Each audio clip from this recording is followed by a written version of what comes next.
मिट्टी का घर।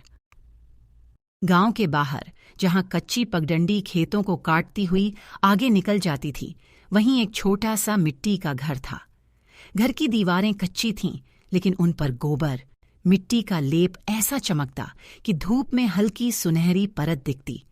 छत पर खपरेलें थीं, जिनके किनारों से बरसात में पानी की धारें टपकतीं तो नीचे आंगन में छोटे छोटे गड्ढे बन जाते।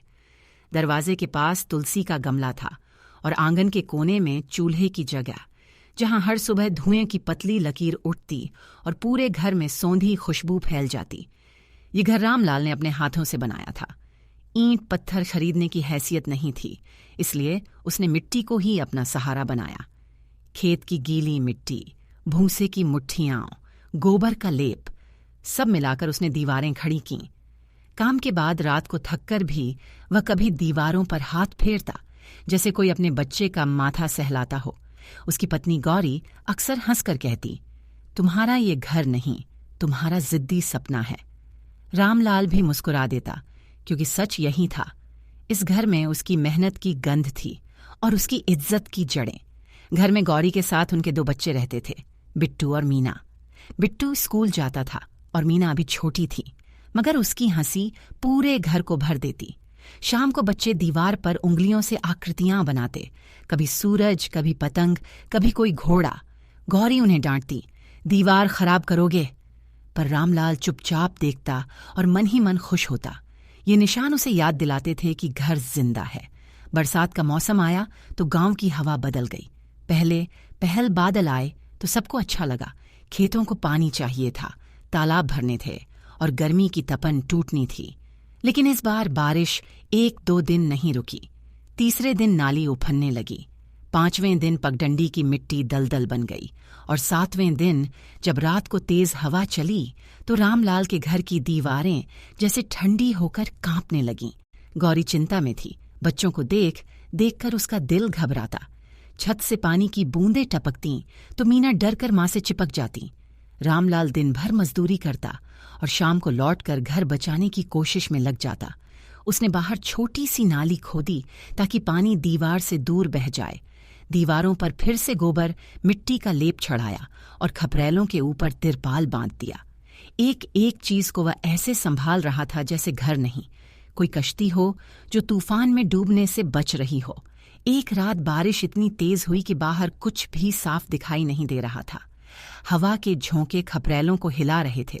रामलाल बार बार दरवाजे से बाहर झांकता और फिर अंदर आकर दीवारें थपथपाता, बस टिके रहो। गौरी ने धीमे स्वर में कहा, चलो बच्चों को लेकर कहीं और चलें, स्कूल में लोग रुकते हैं। रामलाल को यह बात चुभ गई। उसे लगा जैसे वह हार मान रहा है। उसने कठोर आवाज में कहा, ये घर मैंने बनाया है, इसे यूं छोड़कर नहीं जाऊंगा।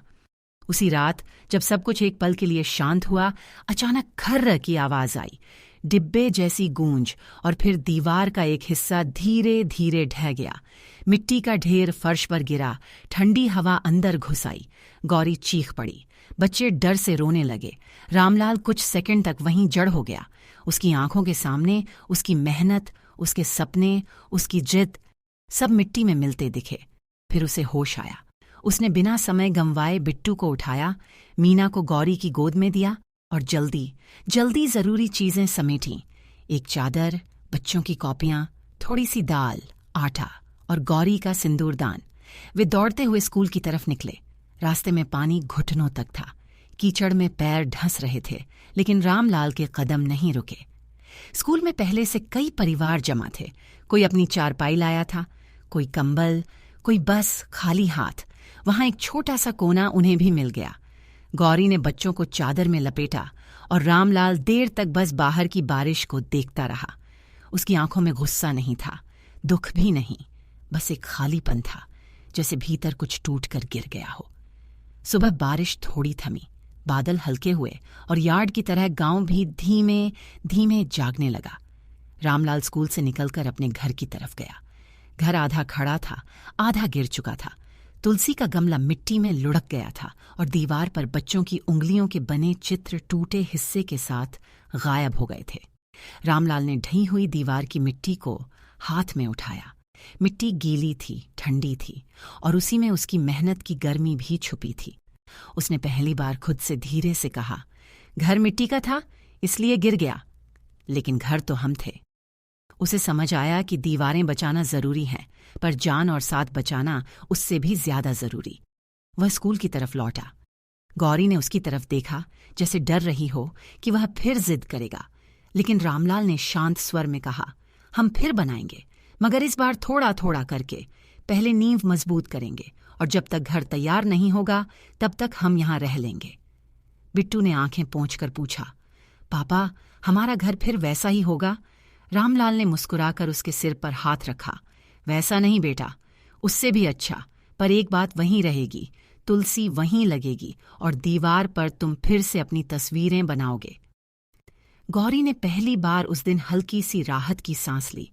बारिश का डर अभी खत्म नहीं हुआ था, मगर उनके भीतर एक नई शुरुआत की हिम्मत जाग चुकी थी।